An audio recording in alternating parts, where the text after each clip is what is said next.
शांति।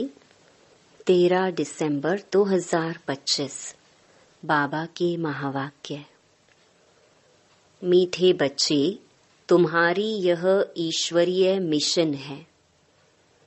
तुम सबको ईश्वर का बनाकर उन्हें बेहद का वर्षा दिलाते हो। प्रश्न, कर्मेंद्रियों की चंचलता समाप्त कब होगी? उत्तर, जब तुम्हारी स्थिति सिल्वर एज तक पहुंचेगी, अर्थात जब आत्मा त्रेता की सतो स्टेज तक पहुंच जाएगी तो कर्मेंद्रियों की चंचलता बंद हो जाएगी। अभी तुम्हारी रिटर्न जर्नी है, इसलिए कर्मेंद्रियों को वश में रखना है। कोई भी छिपाकर ऐसा कर्म नहीं करना जो आत्मा पतित बन जाए। अविनाशी सर्जन तुम्हें जो परहेज बता रहे हैं उस पर चलते रहो। गीत मुखड़ा देख ले प्राणी जरा दर्पण में। ओम शांति। रूहानी बच्चों प्रति रूहानी बाप समझा रहे हैं। न सिर्फ तुम बच्चों को, जो भी रूहानी बच्चे प्रजापिता ब्रह्मा मुख वंशावली हैं, वह जानते हैं। हम ब्राह्मणों को ही बाप समझाते हैं। पहले तुम शूद्र थे, फिर आकर ब्राह्मण बने हो। बाप ने वर्णों का भी हिसाब समझाया है। दुनिया में वर्णों को भी समझते नहीं, सिर्फ गायन है। अभी तुम ब्राह्मण वर्ण के हो, फिर देवता वर्ण के बनेंगे। विचार करो, यह बात राइट है। जज योरसेल्फ। हमारी बात सुनो और भेंट करो। शास्त्र जो जन्म जन्मांतर सुने हैं और जो ज्ञान सागर बाप समझाते हैं, उनकी भेंट करो। राइट क्या है? ब्राह्मण धर्म अथवा कुल बिल्कुल भूले हुए हैं। तुम्हारे पास विराट रूप का चित्र राइट बना हुआ है, इस पर समझाया जाता है। बाकी इतनी भुजाओं वाले चित्र जो बनाए हैं और देवियों को हथियार आदि बैठ दिए हैं, वह सब हैं रॉन्ग। यह भक्ति मार्ग के चित्र हैं। इन आँखों से सब देखते हैं, परंतु समझते नहीं। कोई के ऑक्यूपेशन का पता नहीं है। अभी तुम बच्चों को अपनी आत्मा का पता पड़ा है और 84 जन्मों का भी मालूम पड़ा है। जैसे बाप तुम बच्चों को समझाते हैं, तुमको फिर औरों को समझाना है। शिव बाबा तो सबके पास नहीं जाएंगे, जरूर बाप के मददगार चाहिए ना। इसीलिए तुम्हारी है ईश्वरीय मिशन। तुम सबको ईश्वर का बनाते हो, समझाते हो। वह हम आत्माओं का बेहद का बाप है। उनसे बेहद का वर्षा मिलेगा। जैसे लौकिक बाप को याद किया जाता है, उनसे भी जास्ती पारलौकिक बाप को याद करना पड़े। लौकिक बाप तो अल्प काल के लिए सुख देते हैं, बेहद का बाप बेहद का सुख देते हैं। यह अभी आत्माओं को ज्ञान मिलता है। अभी तुम जानते हो 3 बाप हैं, लौकिक, पारलौकिक और अलौकिक। बेहद का बाप अलौकिक बाप द्वारा तुमको समझा रहे हैं। इस बाप को कोई भी जानते नहीं। ब्रह्मा की बायोग्राफी का किसको पता नहीं है? उनका ऑक्यूपेशन भी जानना चाहिए ना। शिव की, कृष्ण की महिमा गाते हैं, बाकी ब्रह्मा की महिमा कहाँ? निराकार बाप को जरूर मुख तो चाहिए ना, जिससे अमृत दे। भक्ति मार्ग में बाप को कभी यथार्थ रीति याद नहीं कर सकते हैं। अभी तुम जानते हो, समझते हो, शिव बाबा का रथ यह है। रथ को भी श्रृंगार करते हैं ना, जैसे मोहम्मद के घोड़े को भी सजाते हैं। तुम बच्चे कितना अच्छी रीति मनुष्यों को समझाते हो। तुम सभी की बड़ाई करते हो, बोलते हो तुम यह देवता थे, फिर 84 जन्म भोग तमो प्रधान बने हो। अब फिर सतो प्रधान बनना है तो उसके लिए योग चाहिए, परंतु बड़ा मुश्किल कोई समझते हैं। समझ जाएं तो खुशी का पारा चढ़े, समझाने वाले का तो और ही पारा चढ़ जाए। बेहद के बाप का परिचय देना कोई कम बात है क्या? समझ नहीं सकते, कहते हैं यह कैसे हो सकता। बेहद के बाप की जीवन कहानी सुनाते हैं। अब बाप कहते हैं, बच्चे पावन बनो। तुम पुकारते थे ना कि हे पतित पावन आओ। गीता में भी मन मनाभव अक्षर है, परंतु उनकी समझानी कोई के पास है नहीं। बाप आत्मा का ज्ञान भी कितना क्लियर कर समझाते हैं। कोई शास्त्र में यह बातें हैं नहीं। भल कहते हैं आत्मा बिंदी है, भ्रकुटी के बीच स्टार है, परंतु यथार्थ रीति किसी की बुद्धि में नहीं है। वह भी जानना पड़े। कलयुग में है ही अनराइचियस, सतयुग में सब राइचियस। भक्ति मार्ग में मनुष्य समझते हैं यह सब ईश्वर से मिलने के रास्ते हैं। इसीलिए तुम पहले फॉर्म भराते हो, यहाँ क्यों आए हो?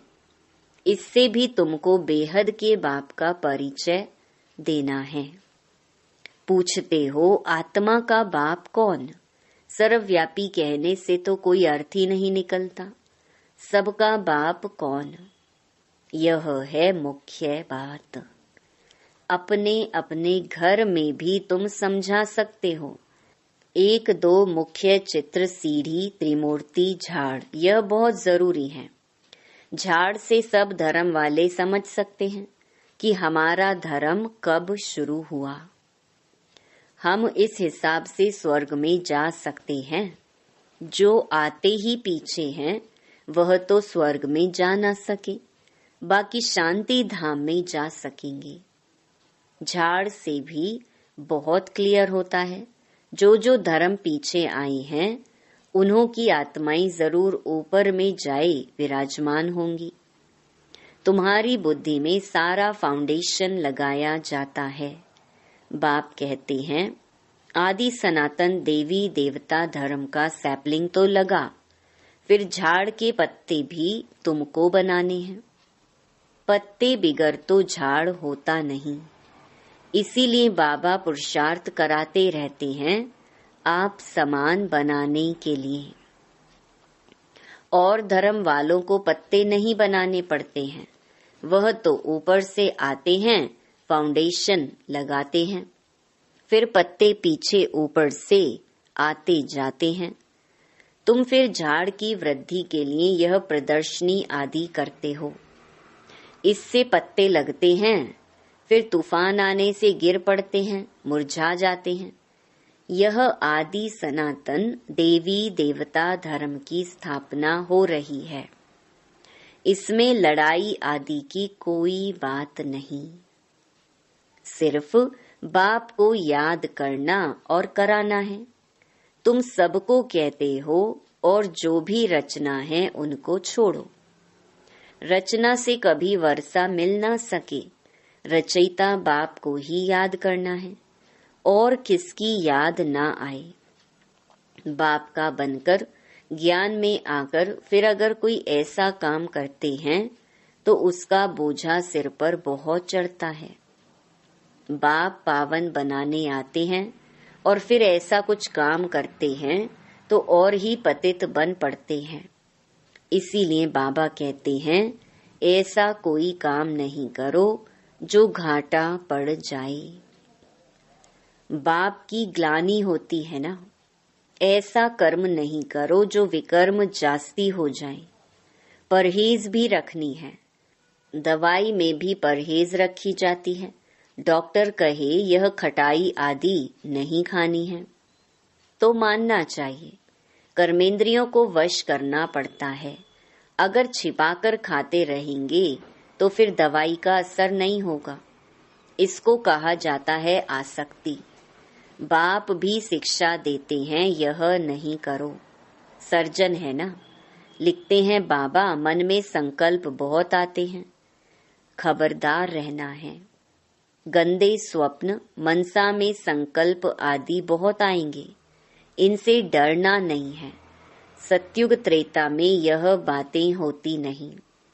तुम जितना आगे नजदीक होते जाएंगे, सिल्वर एज तक पहुंचेंगे, तब कर्मेंद्रियों की चंचलता बंद हो जाएगी।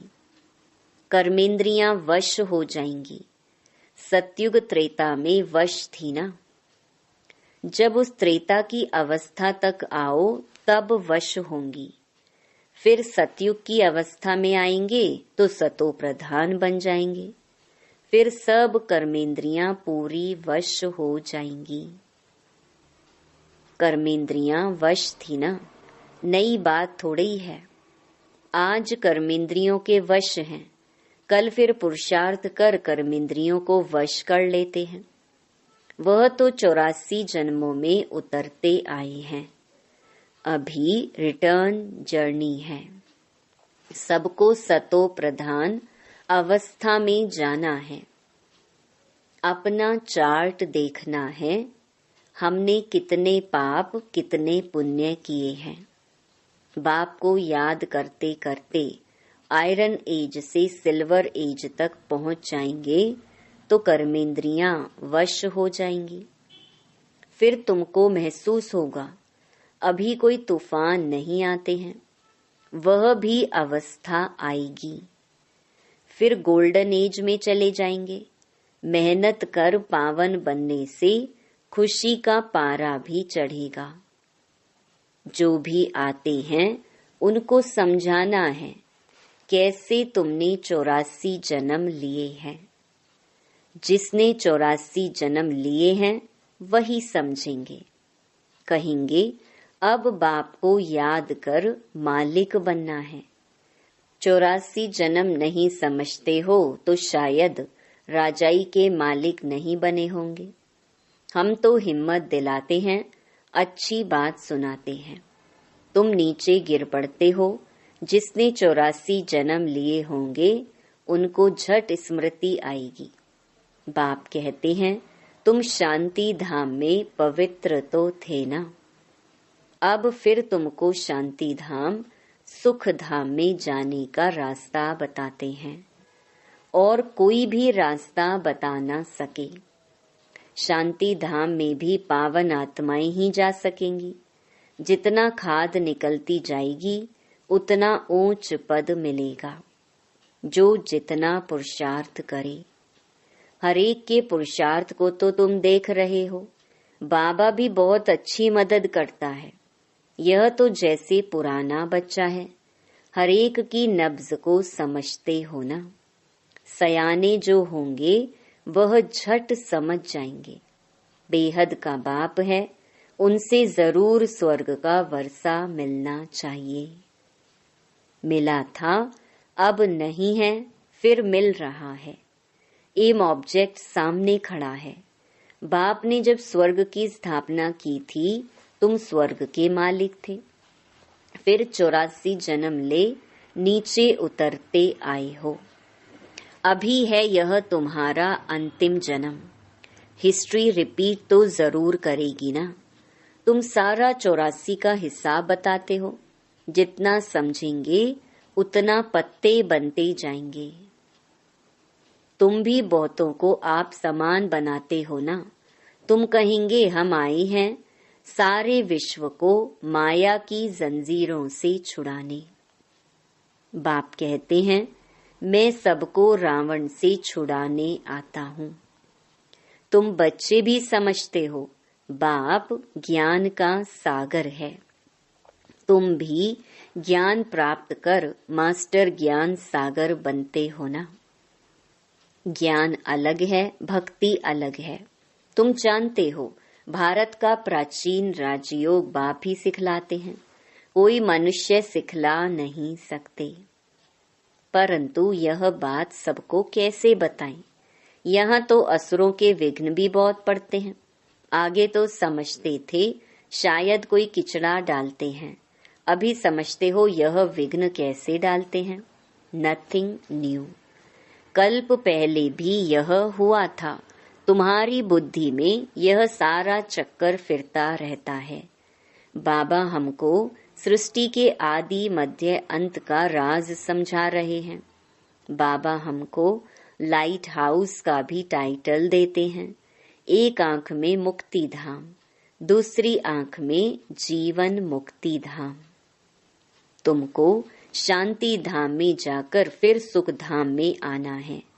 यह है ही दुख धाम। बाप कहते हैं, इन आँखों से जो कुछ तुम देखते हो उनको भूलो, अपने शांति धाम को याद करो। आत्मा को अपने बाप को याद करना है। इसको ही अव्यभिचारी योग कहा जाता है। ज्ञान भी एक से ही सुनना है, वह है अव्यभिचारी ज्ञान।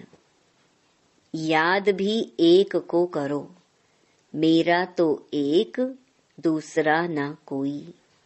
जब तक अपने को आत्मा निश्चय नहीं करेंगे तब तक एक की याद आएगी नहीं। आत्मा कहती है, मैं तो एक बाबा की ही बनूंगी, मुझे जाना है बाबा के पास। यह शरीर तो पुराना जर्जरीभूत है, इनमें भी ममत्व नहीं रखना है। यह ज्ञान की बात है। ऐसे नहीं कि शरीर की संभाल नहीं करनी है। अंदर में समझना है यह पुरानी खाल है, इनको तो अब छोड़ना है। तुम्हारा है बेहद का सन्यास। वह तो जंगल में चले जाते हैं, तुमको घर में रहते याद में रहना है। याद में रहते रहते तुम भी शरीर छोड़ सकते हो। कहाँ भी हो तुम बाप को याद करो। याद में रहेंगे, सुदर्शन चक्रधारी बनेंगे तो कहाँ भी रहते तुम ऊंच पद पा लेंगे। जितना इंडिविजुअल मेहनत करेंगे उतना पद पाएंगे। घर में रहते भी याद की यात्रा में रहना है। अभी फाइनल रिजल्ट में थोड़ा टाइम पड़ा है, फिर नई दुनिया भी तैयार चाहिए ना। अभी कर्मातीत अवस्था हो जाए तो सूक्ष्म वतन में रहना पड़े। सूक्ष्म वतन में रहकर भी फिर जन्म लेना पड़ता है। आगे चलकर तुमको सब साक्षात्कार होगा। अच्छा, मीठे मीठे सिकिलधे बच्चों प्रति मात पिता बाप दादा का याद प्यार और गुड मॉर्निंग। रूहानी बाप की रूहानी बच्चों को नमस्ते। धारणा के लिए मुख्य सार। पहला, एक बाप से ही सुनना है। एक की ही अव्यभिचारी याद में रहना है। इस शरीर की संभाल रखनी है, लेकिन ममत्व नहीं रखना है। दूसरा, बाप ने जो परहेज बताई है उसे पूरा पालन करना है। कोई भी ऐसा कर्म नहीं करना है जो बाप की ग्लानि हो, पाप का खाता बने। अपने को घाटे में नहीं डालना है। वरदान, 3 सेवाओं के बैलेंस द्वारा सर्व गुणों की अनुभूति करने वाले गुण मूर्त भव। जो बच्चे संकल्प, बोल और हर कर्म द्वारा सेवा पर तत्पर रहते हैं, वही सफलता मूर्त बनते हैं। तीनों में मार्क्स समान है। सारे दिन में तीनों सेवाओं का बैलेंस है, तो पास विद ऑनर व गुण मूर्त बन जाते हैं। उनके द्वारा सर्व दिव्य गुणों का श्रृंगार स्पष्ट दिखाई देता है। एक दूसरे को बाप के गुणों का व स्वयं की धारणा के गुणों का सहयोग देना ही गुण मूर्त बनना है, क्योंकि गुण दान सबसे बड़ा दान है। स्लोगन: निश्चय रूपी फाउंडेशन पक्का है तो श्रेष्ठ जीवन का अनुभव स्वतः होता है। अव्यक्त इशारे: अब संपन्न व कर्मातीत बनने की धुन लगाओ। पिछले कर्मों के हिसाब किताब के फल स्वरूप तन का रोग हो, मन के संस्कार अन्य आत्माओं के संस्कारों से टक्कर भी खाते हों, लेकिन कर्मातीत कर्म भोग के वश न होकर मालिक बन हिसाब चुकतू करावे। कर्म योगी बन कर्म भोग चुकतू करना, यह है कर्मातीत स्थिति की निशानी। प्रैक्टिस करो, अभी अभी कर्म योगी, अभी अभी कर्मातीत स्टेज। ओम शांति।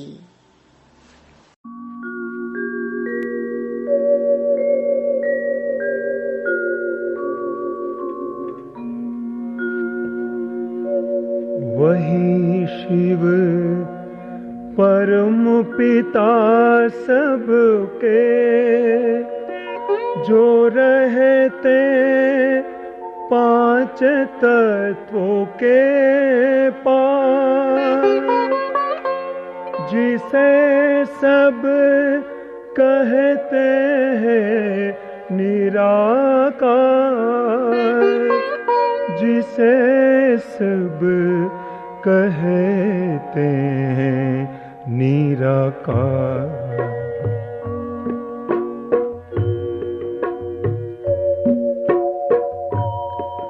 वो रहते पांच तत्वों के पार, जिसे सब कहते हैं निराकार। वही शिव परम पिता सबके, वही शिव परम पिता सबके, जो रहते पांच तत्वों के पार।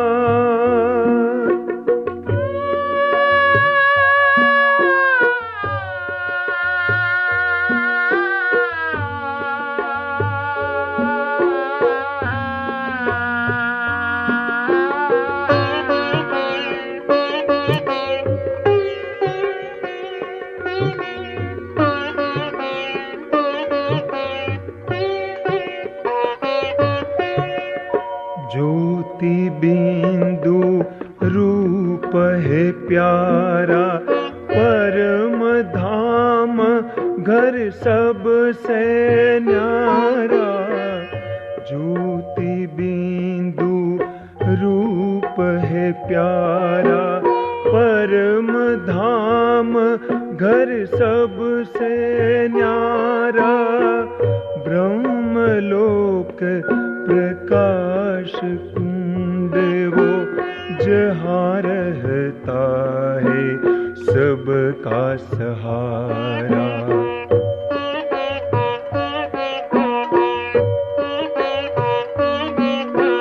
समय संगम युग कल्याणकारी,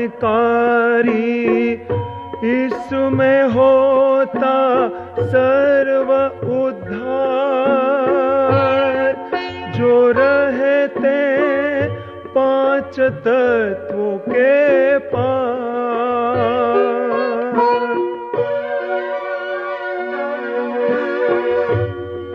वो रहते पांच तत्वों के पार, जिसे सब कहते हैं निराकार। वही शिव परम पिता सबके, वही शिव